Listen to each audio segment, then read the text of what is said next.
Hello guys, welcome to my YouTube channel and this is Krisha Salazar, and for today's video pag-uusapan naman natin kung paano kayo makakakuha ng apostille dito sa Jeddah, Saudi Arabia. So meron akong tatlong videos. Una, kung paano kayo kukuha ng police clearance certificate na galing sa Abshir. So na-upload ko na yan, check nyo na lang. Pangalawa, meron na rin akong video kung paano kayo kukuha ng appointment and paano kayo magvi-visa stamping. Sa ating third video, kung paano nyo naman ipapa-apostille yung nakuha nyong police clearance certificate. Just open and search nyo lang yung ratificationmofa.gov.sa, and then yung Arabic na yan, i-click nyo. And then, pwede nyo siyang i-change ng settings to English. Dun lang sa left upper. I-click nyo. And then, click the ratification. After nyo i-click yung tatlong line sa kaliwa, lalabas yung ratification. And then, piliin nyo Not Saudi.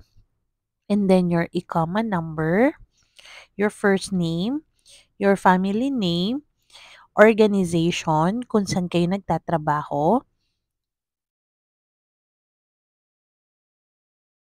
So, make sure lang tama yung information na ilalagay nyo dyan.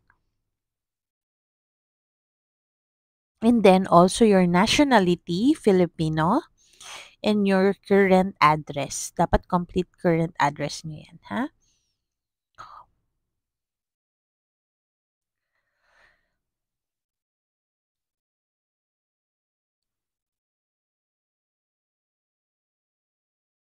And then, kung saan kayong region. So, i-kompleto nyo yan. So, yung address ko na nilagay lang dito is yung aming city at saka yung aming street. Pero dapat, in real po is kompleto. This is only for illustration and tutorial purposes lang po. And then, select anong region kayo. Kami po ay Mecca. Kung taga-Riyadh kayo, Riyadh. Your mobile number. And then, your email number. Make sure po na tama yung number na ilalagay nyo tsaka email kasi dyan sila magsisend ng receipt and notification po.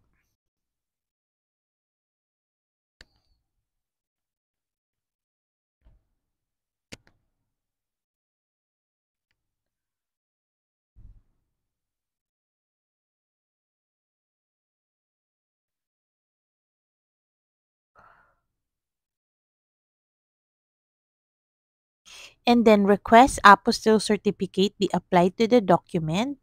Document type, original. Ititik nyo lang yung bilog na nasa kaliwa.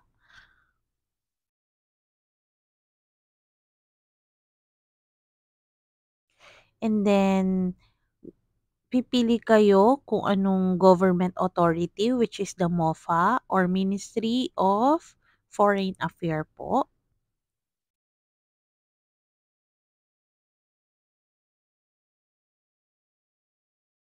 And the number of page, kung ilan yung ni-request nyo. So, 1. Saang apostille country, which is Saudi Arabia. Purpose of requesting certificate. If this is for working visa, visit visa, or other reasons. So, dito guys, talagang naka-Arabic siya, pero ang pipiliin nyo kapag police clearance, yung pang 21. So, binilang ko lang din yan guys. Paano ko po nalaman? Meron lang din nagturo sa akin at pinatranslate ko po yan. So, pang 21 po. And then, yung attachment ng police clearance nyo, make sure po na naka-save po sa phone nyo ang inyong police clearance certificate na dapat po ay naka-PDF form po. And then, ilalagay nyo lang yun nandyan sa text kung ano yung nakasulat sa right nyo. Ayan. Kung hindi nyo feel yung nandyan, pwede nyo i-refresh. So, ayan. Ilalagay ko lang yung number na yan. And then, i-attach ko lang yung dapat kong i-attach na police clearance certificate. Ayan. Once na-attach nyo and nailagay nyo na yung CAPTCHA text, yan, isa-submit nyo lang siya. And then make sure kompleto at tama yung na-encode nyo and makaka-receive po kayo ng ganito after po. Yan, the request has been executed successfully and makaka-receive na po kayo sa email ng ganyan din pong notification and also sa inyong phone. Kaya ang sabi ko po ay make sure na tama po ang inyong numero pati ang inyong email address na ilalagay po. Ayan, so lalabas yan. So, nakalagay dyan kung saan kayo magbabayad, 101 para sa MOFA. And then, once na pumunta na po kayo sa MOFA is, i-apply lang nila yan. At so, ayun lang naman guys. So, lalabas yung email sa'yo na nag-apply ka nga ng request ng apostille. And then, bibigyan ka ng billing number. At ang pipiliin mo is 101 for MOFA. Magbabayad ka sa SADAD ng I think 30 reals yun. And then, pag nagbayad ka na, makaka-receive ka ulit ng notification sa iyong number, sa message mo na nakapagbayad ka na. And then, once na pumunta ka na sa MOFA, ipiprint mo lang yung na-receive mo doon sa email, ipapakita mo sa kanila na gusto mo ring magpa-apostille, hihingin nila yung paper na yun ng pinagbayaran mo and your proof na nag-apply ka ng apostille. And then, sasabihin lang nila sa'yo na, "Sister, mag-antay ka lang ng mga 30 minutes. Makaka-receive ka sa email mo at saka sa iyong number na link kung saan ipe-press mo lang yun, ida-download mo. At yun na yung apostille." As in, alam nyo guys, sa akin, nag-antay lang yata ako ng 10 minutes at lumitaw na yung apostille ko. So, napakabilis niya lang makuha basta kumpleto lang kayo ng mga requirements.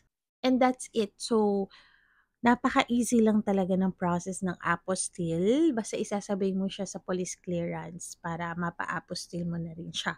So, kailangan lang kumpleto ka ng requirements and on time ka pupunta.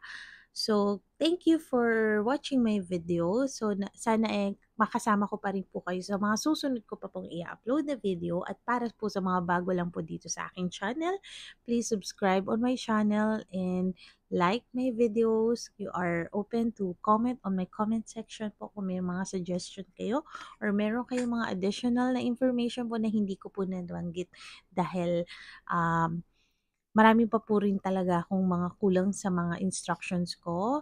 Ang aking lang po tinuturo is based on my experience, personal experience po dito sa Jeddah, Saudi Arabia. And thank you so much and I love you all. God bless you all. Bye!